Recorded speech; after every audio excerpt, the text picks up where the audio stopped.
friends. Well, it's a very exciting day today. FLARE are launching their new wing, the Bandit. It's been a long time coming. I'm sure a lot of people are going to be pretty happy with this one. I'm going to do a quick video today, a bit of a background, where it all started with the Bandit, who it's for, what it's for, maintenance involved, and a couple of upcoming video projects I've been working on. So where it all started with the Bandit, Benny's been working on prototypes since July 2024. He first took them up to Denmark with Benny Carlin. It's pretty exciting when this high aspect model first came out. It's pretty impressive to see how fast it was and how much it was performing. I got my first prototype in September 24 and had it for a few months in Australia and put it through the ringer. Completely changed soaring for me, the Bandit. I could now fly smaller, flatter sights in different ways that I had before. I was turning my old sights into pretty new ones. I could fly different parts of the ridge that I hadn't before. The extra glide got me in and out of spots that I'd never been before, which is amazing. Also, if you can get enough height to put a turn on it, just loves to swoop and hammer across the ground. It's pretty impressive. The first couple of times I put it over the water, this thing just kept going and going. It was amazing. It's changed a bit since then, the past 18 months. The lines originally were a bit longer, so they're a bit shorter now. The stall was a bit funny. I used to taco a bit. Now it's pretty stable when you get it into a stall. You can even hold it in parachute, which takes a bit of care if you're going to do that, but it's doing it pretty well. Another thing too is the lower end, the salt. Another improvement is the slow speed, the slow flight. Kind of got a similar thing, but came with the Moustache too. The range on the lower end is amazing. You can actually fly it pretty slow for how fast it is. And if it's powered up enough, you can actually hover it pretty well. It's crazy that you can fly it so fast and then you can fly it so slow. It's, yeah, incredible range, really impressive. So who is the Bandit for?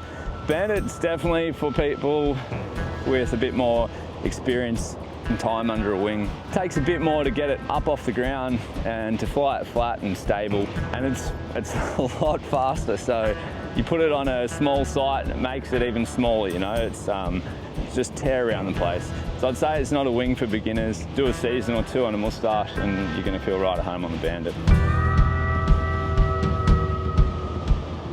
So what is the Bandit for? Bandit's got incredible range and glide. Flying a site like this here, these little dunes, it works really, really well. Even like small, medium-sized ridges that are super flat. Wouldn't be able to fly on another wing where it just kind of push you over the back. Got a site here locally that there's this section where at Venturi is really bad. It gets really flat. And when it gets strong, you can't get in there and play in there. With the Bandit, last couple of days I've been able to, which is really amazing. The more I fly it, the more I think it'll be suited to any site. It'll just take a bit of relearning when you put it on a new site, just because it's got that much more speed and glide. It just changes your picture of it a bit. I'm really looking forward to seeing what people do with it and where they take it. I think it'll change the way people fly quite drastically.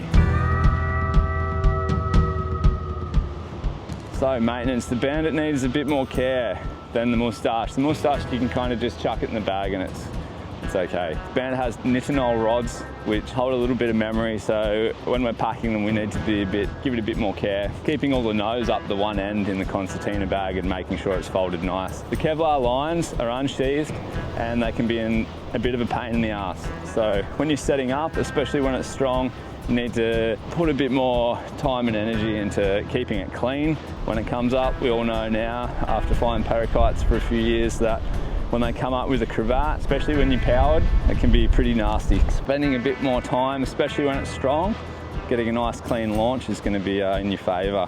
Being a high aspect performance machine, the trim checks are going to be a bit more important. FLARE are calling for 100 hours or 12 months. We put it in for a trim check. I think that's very important. Yeah, the future of parakiting is looking very bright. Considering where we've come in the past 3 years and how it's changed people's flying style and creativity, it's really amazing. And the Bandit is going to bring a different type of flying to the community. And I'm really excited to see who takes it where, like Benny and Seabass.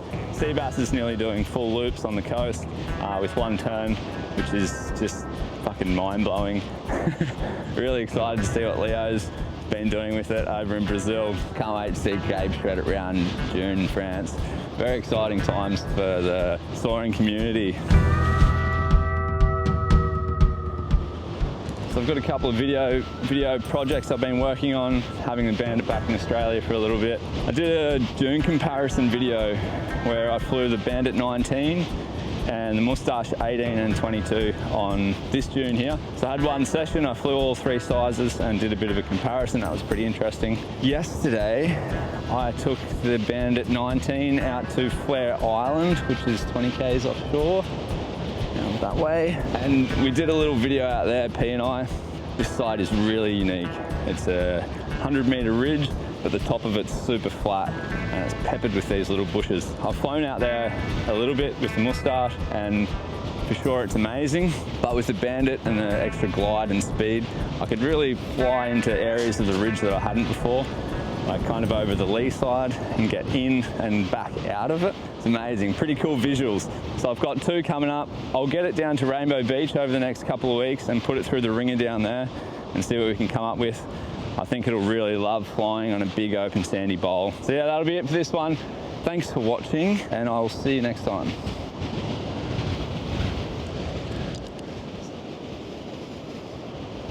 It's on. It's on. Let's go.